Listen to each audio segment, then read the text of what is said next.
Colégio Evangélico Gamaliel. O futuro do Brasil em boas mãos.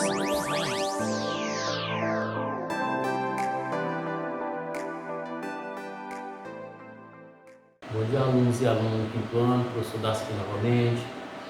Hoje vamos para a nossa segunda aula de ciência, vamos falar sobre materiais magnéticos, está na página 485 do livro didático. Vou explicar o assunto para vocês aqui e vamos lá. Vamos lá, turma, preste atenção, abram o livro de vocês. Materiais magnéticos. Além das propriedades gerais, comuns a qualquer tipo de matéria, existem propriedades que são específicas para cada uma delas. Uma dessas propriedades é o magnetismo.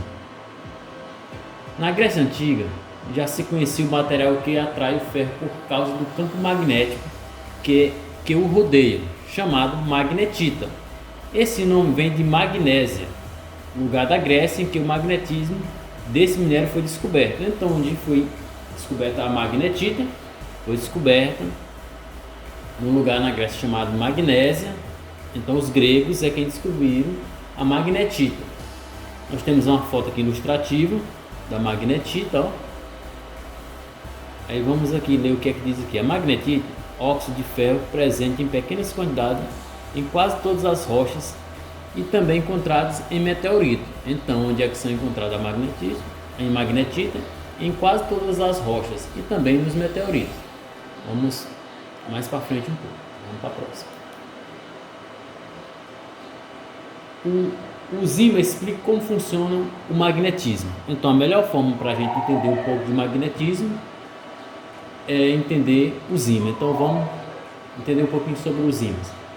A força de atração, a força de atração magnética do ímã é maior nas extremidades. O polo norte e o polo sul, quando aproximamos o polo norte de um ímã, o polo sul de outro ímã, eles se atraem, mas os polos iguais se repelem. Observe as ilustrações abaixo. Vamos entender como que acontecem essas atrações. Vamos primeiro para a força de repulsão. Quando colocamos dois polos iguais, aqui nós estamos vendo aqui na foto ilustrativa, ó, o polo norte e o polo norte, eles se repelem, que eles se distanciam, então acontece a força de repulsão. Quando colocamos o polo norte ao polo sul, ele se atrai. Então, quando aproximamos o polo norte de um ímã a um polo sul de outro, ele se atrai. E quando colocamos o polo norte de outro ímã e outro do polo norte, eles se repelem, se afastam. Os ímãs permanentes conservam seu poder de atração por longo tempo, como acontece com o ferro e o níquel. Os ímãs temporários perdem o poder de atração depois de algum tempo, como acontece com o cromo e o alumínio.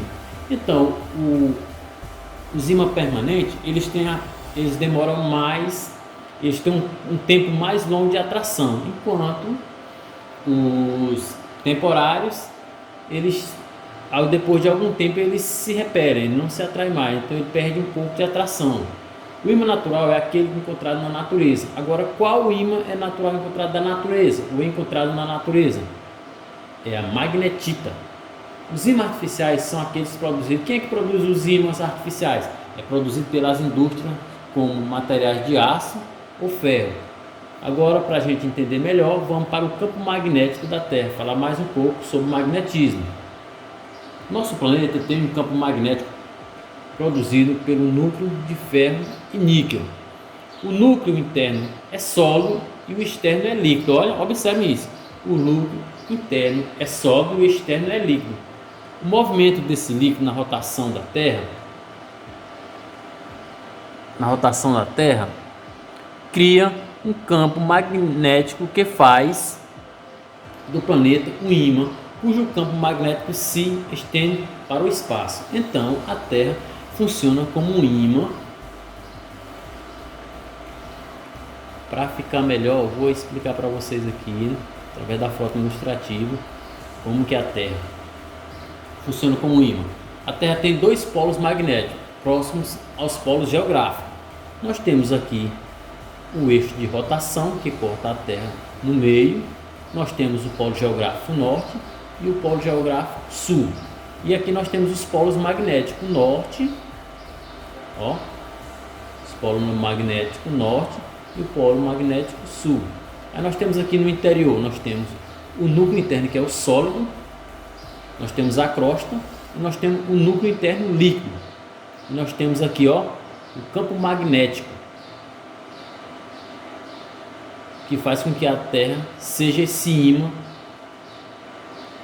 que atrai os objetos para ela, que estejam fora da órbita. Vamos mais um pouco para frente para a gente entender melhor. A eletricidade dos materiais condutores. A magnetita atrai o ferro. Essa força de atração também surge em certos materiais quando atritado. Por exemplo, observe o exemplo aí do ladinho na foto, nós temos uma caneta e papéis. Quando passamos várias vezes uma caneta plástica no cabelo e aproximamos a caneta de pedacinhos de papel, ela os atrai. Portanto, magnetismo e eletricidade são propriedades da matéria. Lembre disso, o magnetismo e eletricidade são propriedades da matéria. Ambos têm a mesma similaridade, criam um campo magnético. O magnetismo e a eletricidade têm a mesma origem. Por que eles são a mesma origem? Porque eles são elétrons. Quando alguns materiais são atritados,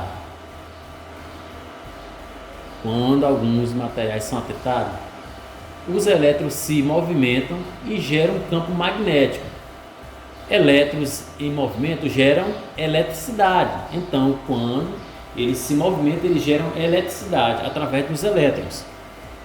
Agora vamos entender como a eletricidade é produzida no Brasil. No Brasil, a maior parte da eletricidade que usamos é produzida em usinas hidrelétricas, construídas em pontos apropriados de rio.